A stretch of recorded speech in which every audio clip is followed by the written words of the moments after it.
All right, hello and welcome to Stampscaping 101. This is I don't know, maybe it's a Stampscape show and tell, but it's going to be testing out a potential new version of the birch trees here,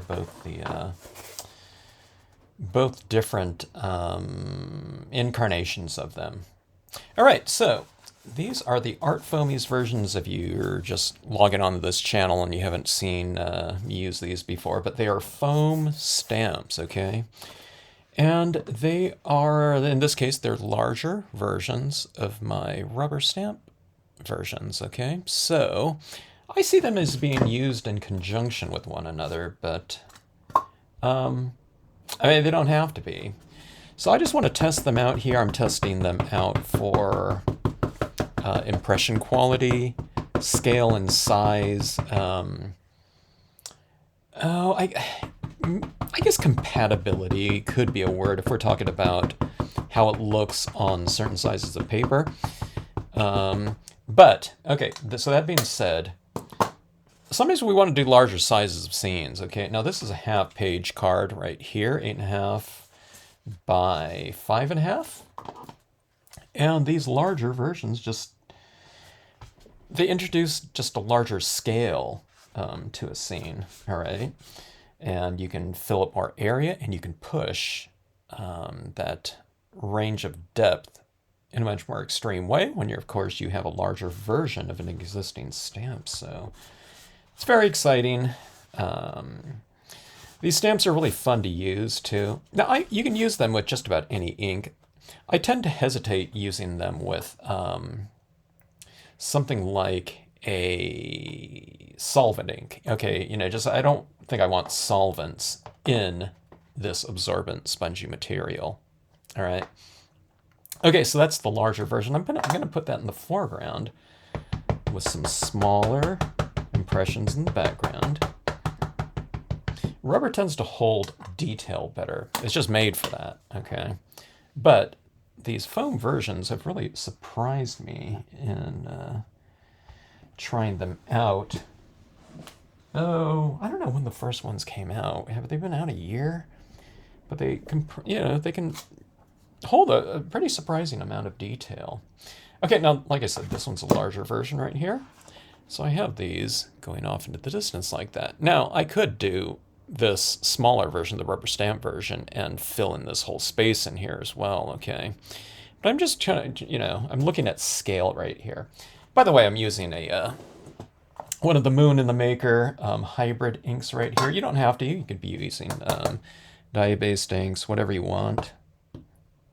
Except, again, I tend to not use something like a StazOn or a solvent-based ink, okay? All right, let's see what this looks like right here. I think this looks pretty good in terms of pushing depth of field here. I'm adding my sedge filler. I don't bother masking them off when it's something as light and airy as a texture like this. But so far so good. Let's see. Let's bring in a little bit of added depth in here. By the way, a hybrid ink is a combination of your pigment ink and dye inks, okay?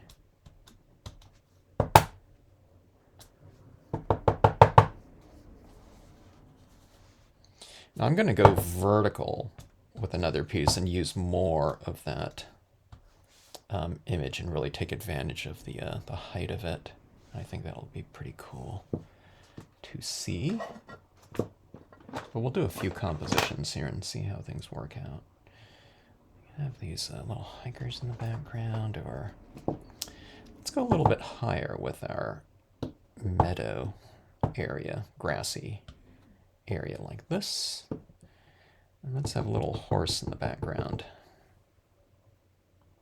Higher you stamp something up in the composition, usually it represents something that's farther back in the distance. You see the foreground imagery really close to us, and it's large in scale. And then we go back in the distance like that for a smaller horse, okay?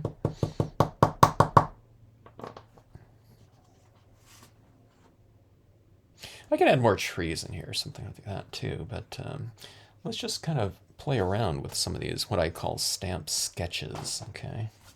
All right, let's take advantage of this. Look at this right here, a half-page card, 8.5 inches, and look at this, how far we can go up there. We can do a whole scene. Vertical with, you know, one image, really making a dramatic statement. Let's go over on this side this time. I usually have the top of the trees going off the top of the paper, okay? Just, you know, because I don't want a bunch of trunks ending abruptly. So I think I was holding my stamp down a little bit too long before. I've been stamping on foil, so that tends to influence my stamp or impression duration time. Okay, let's see. Let's go over here like this. I love doing these on vellum too, and doing some blocking out from the back. I think that's like the real awesome and easy way to use these birch trees if you want like a colored background in the background without having to do any kind of masking off of the trunks or coloring around them. You just block them all out from the back, and then you can put whatever you want in the background like that. Look at those birch trees like that. It'd be kind of interesting to do if there was a word or someone's name, you put a letter in between each one of these trunks like that. Kind of in this thick forest like that, you can have something kind of hiding behind, you know, some of these trunks. That would be kind of interesting. Maybe that would have been really good for Halloween.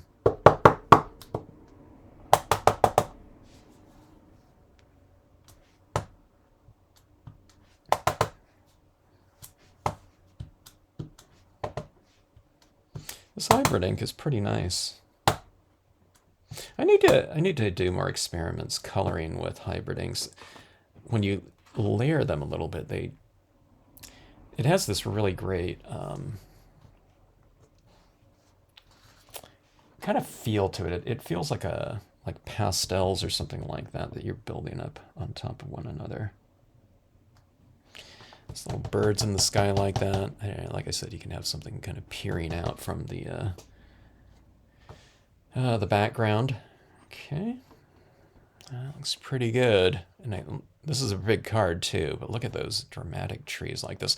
I want to use this on the colored foils or something like that, and then I would color in my tree trunks with white, and I think that'll look pretty cool. I'll try that on this video here. All right, let's use the larger one in conjunction with the smaller one now. I can do it in conjunction with the smaller rubber stamp version, or both, but I'm talking about the smaller birch tree. Let's do this one. Let's have this one going off the bottom of the page as well, like it's, you know, it's like really in the foreground. I usually don't do this, but I don't have stamps this large usually outside of the foamies, so you can't really do this.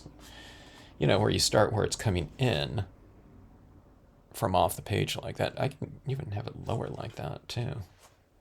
Playing it a little bit conservative just because I never do it. Or never have the opportunity. Except on smaller format cards, you know, quarter page. Okay, let's go right here. I'm going up a little bit higher. These are smaller trunks, so they could either be younger ones, but usually if I have them smaller, I have them a little bit more. I don't know if I'd call that the background, but, you know, just farther back than a larger scale one. Okay, let's go like this. I just have this kind of coming in from the side. I don't know if I inked up enough this area down here, but let's see. Again, these are just kind of stamp sketches, you know, so,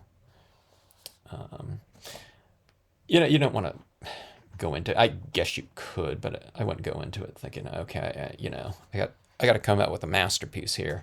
When you're using your stamps for the first time. Let's throw another one of these on the side here. I just had visions of using my palm stalks right here. When I look at this right here, it reminds me of my palm stalks in a way, in terms of the structure of the design. All right, so getting a little bit thicker. I think some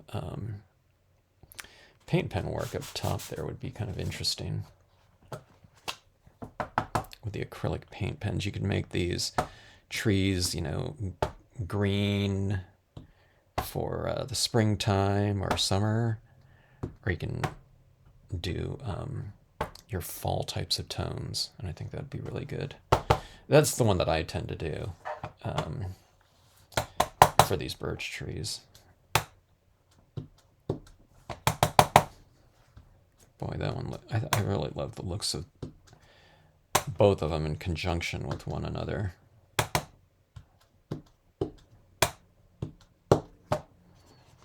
Okay. And like I said, it needs some sort of visual focal point, or it can have some foliage coming in from the top. Little animal or something right there in the distance. Maybe someone hiking in the background. Something like that, just to anchor things down a little bit more. Okay, let's try something here. Let me go get... I'm going to see if I have some just plain blue paper or like lapis lazuli or something like that. I don't want to test this out using maybe like a white pastel pencil to create some moonlight in our scene. So I will go look for a piece of just regular blue paper cardstock. All right, a piece of, I don't know what you call this, woven textured paper. I usually don't use too many textured papers, but let's see how this one goes. Let's add a little bit of a moon in the background. Let me see, do I need to do my, I think I need to do my birch trees first, and then stamp burn it. I could plan it out, but let's just make this fast here. Okay, so I wanted to do a little bit of a darker paper, like a lapis lazuli. I don't know if I don't know where that is. I might have it in the other room, my pack of it. I'm thinking about this Star Dream paper, kind of an iridescent darker blue. Because I want this to be more like a nighttime scene, but yeah, I don't know where some of my paper went. I couldn't have gone through 50 sheets of that since I got it. I've had it for a couple of years and I was using it like crazy, but I don't know if I couldn't have used it up. All right, so look at that woven paper there. I don't know if you can tell it's a textured paper. Maybe you can on camera. It's as textured as like something like a linen. It's not linen-like or anything like that, but it's a textured paper, so it's not flatted. There's a lot of kind of weave and nooks and crannies to it, but these foam stamps, I mean, you can get into those little nooks and crannies without any problem. I'm using a slightly thicker ink, too, than like a dye-based ink. To me, these hybrid inks kind of... I was going to say, they're kind of like... What do they remind me of? I guess they're like a thinner version of a pigment ink rather than a thicker version of a dye-based ink. They feel more pigment-like to me, especially when I use them in thicker kinds of saturated layerings. Yeah, let's go with something like that, and then I don't know how fast this dries though. Oh, let's see. Let's add in our foreground here while we're at it. Now, see this. It doesn't stamp out as good here. This sedge filler, because there's a lot of grooves in the papers. And this is a rubber stamp, you know, which is not contouring. So you can really see the pattern of the paper. Can you make it out? I don't know if you can or not. But this is a lighter impression because a lot of it is not coming into contact with the surface here.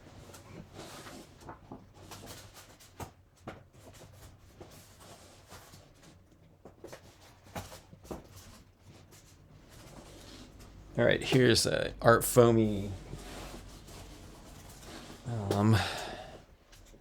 leafy branch here. And here's the reeds version in the Art Foamy. So let's use this one. So one of those things when it comes to applications of your stamps, another kind of benefit of the Art Foamy, I guess, you know, is the texturing of our stamping surfaces, okay?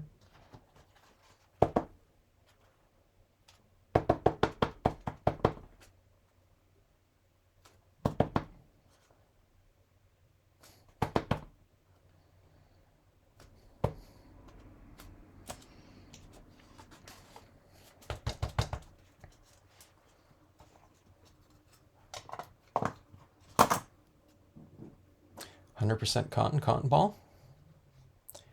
And, okay, let's give this a try here. Let's stick with the hybrid inks. And I'll throw a moon right in here. Okay, we'll see how this goes.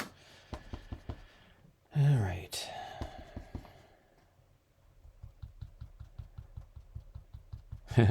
I see that kind of textured moon here.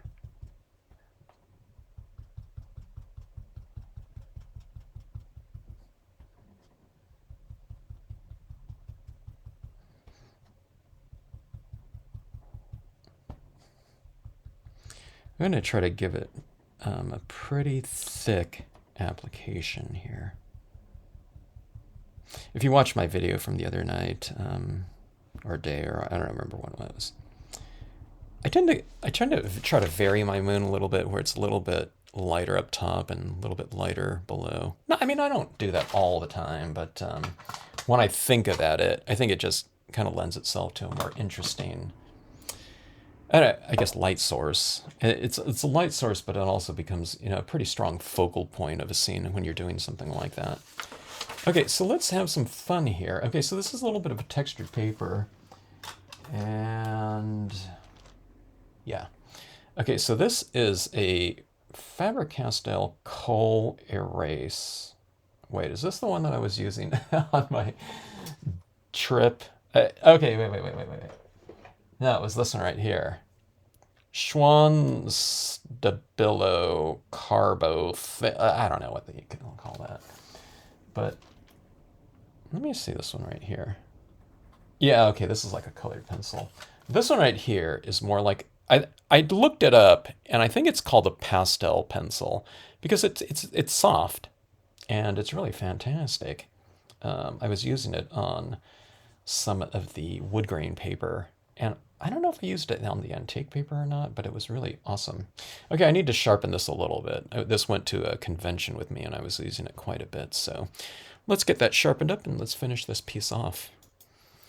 Okay, we have our white pencil here. Let me get a black one too, because we need a little bit of shading. Now this one's just a regular black colored pencil, okay?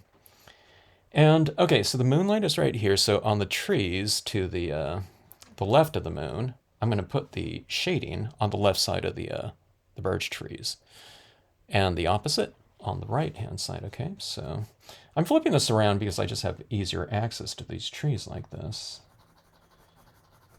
when I flip it around like this.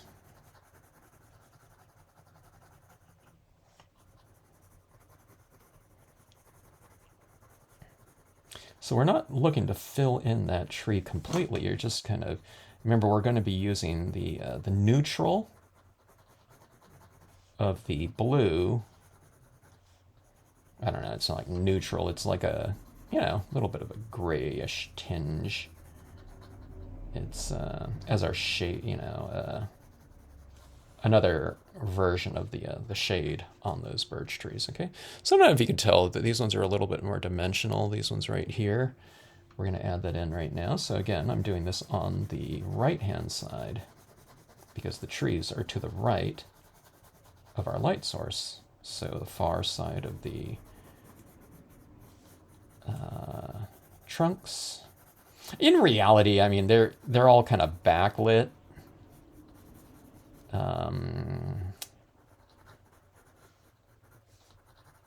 I don't care though. I think this looks better when you kind of shade it with variation. Okay, so I got to get out of that little groove right there, or fill in that little groove. You know, because this is textured paper here. All right, so see that little bit of shading on both sides, and here, here's our light source right here. So roughly, the shadows at the base of the tree, see this right here, are going in this direction like this. You go over here, and you see the shadow becomes a little bit more angled like that. Okay, so you don't have to be too, you know,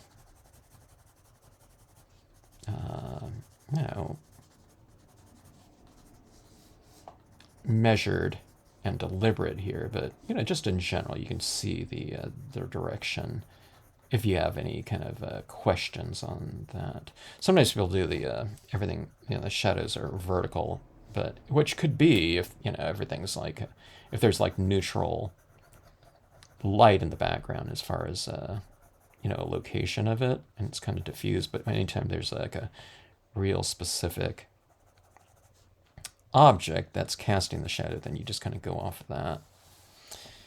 Okay, and you see those little shadows down there? I know you can't see them too much, but... And we'll create a little bit of a separation maybe between the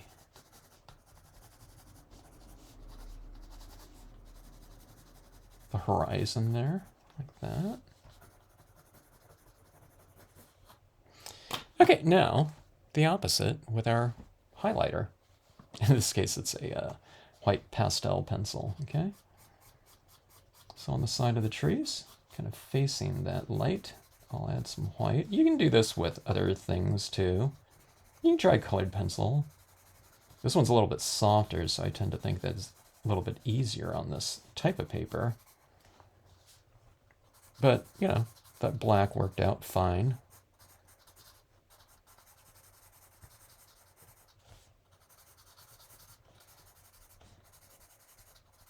You don't have to make this absolutely uniform either. You can make it a little bit lighter in one area and kind of vary it. It doesn't have to be one continuous white line, okay? It probably looks better that it's not.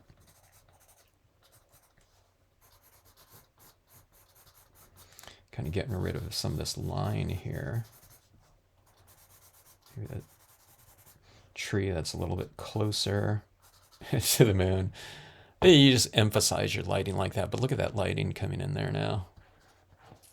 And with this pastel pencil, you want to spray seal it afterwards.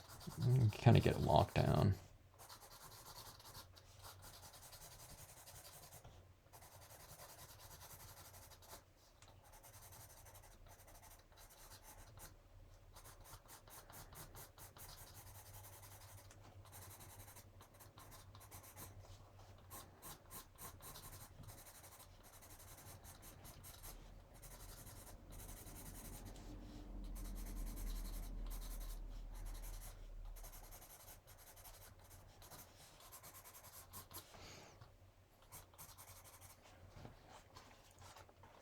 All right, so there's our trees kind of standing out a little bit. And let's put a little bit of light down here on the meadow, or whatever, in the clearing. You can have other trees in the background too, but I'm not going to do that I'm just going to keep this really easy and simple. I just want to see what these look like on kind of larger format papers like that. I think it looks pretty cool. What do you think?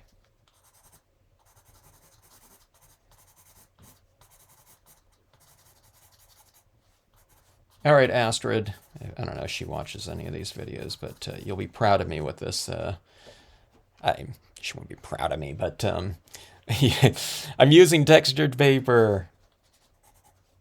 She uses textured papers on the Facebook group all the time. Yeah, for years. It looks awesome too. I don't know. I don't have too many textured papers to begin with. Okay, so let's see. Let's do a little bit of an overhang here with some extra foliage. So you can have foreground on the bottom, but you can also have it on the top.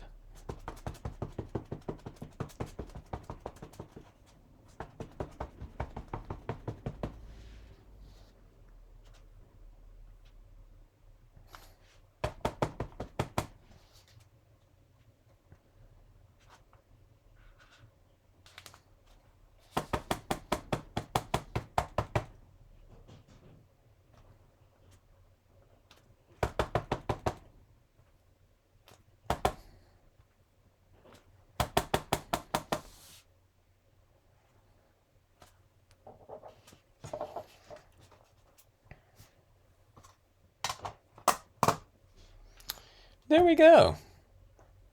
Needs a little something in that clearing there, but I think this makes for a pretty good little, I don't know, foundation. That was a pretty quick scene too, so, or card. A little bit of focal point in there. Yeah, I'll figure it out. Or it could be a word stamp. Maybe a little figure would be better. But, again, pretty fun for these larger format pieces. And it absolutely would be awesome for your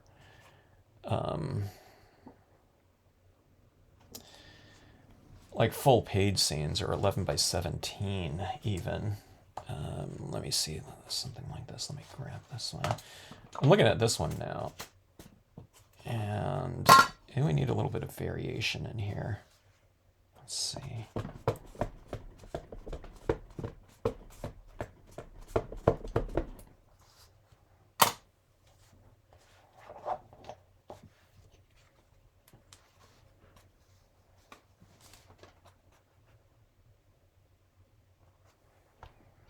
Purposely trying to overlap one of those branches in the background. We'll see if I did or not. I'm not sure.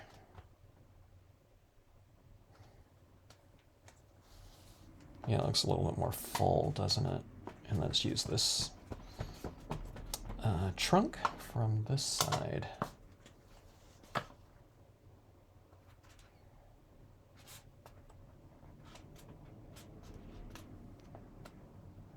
Okay. Oh, let's see. I think those branches looked awfully good. The leaves. Unless you're doing a winter scene. That blue one that I just did could be a winter scene, but I did the leaves up top. So maybe it's just more of a night scene.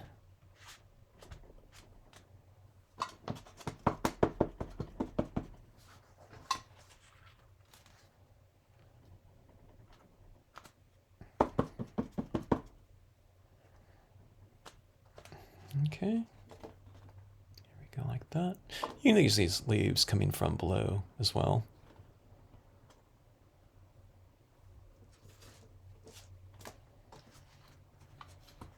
Now on this one right here, I don't know, maybe I shouldn't stamp all these in, but this would be kind of cool with colors.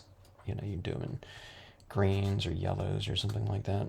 Or you can do them in conjunction. I could stamp it at in black like this and then add in some lighter tones over the top of it. You know, it could be in this type of ink like I'm using, you know, the hybrid, or you can do it in dye-based ink, something like that. I'll try that on one of these. But just for some stamp sketching right now, testing out the size. Art Foamies wants me to, you know, test them out and let me know if it's a go on them. And I say for sure it's a go. I love these sizes here. At first I thought, I'm not sure if those are large enough. Then I held it up to the, the rubber versions, and the rubber versions are really, like, this is a big rubber stamp right here. Okay. But just in comparison to these like that, I mean, these look like little babies or something like that. So, not that, not that huge stamps are better, than smaller ones, but like I said, if you want to do something in scale, they can make for pretty quick work of it. Are a lot of fun to use. And I didn't even think about it because I don't think I've tried it before. But on that patterned, textured paper with a lot of, whatever hills and valleys on the surface right there, that foam really just makes quick work of it, and just it doesn't even see those dips in it. So something like like I said, those linens or woven kind of patternings on certain types of papers. If you want a real clean impression, I don't know, you might want to think foamies as a possible, I don't know, whatever addition to your stamping lineup.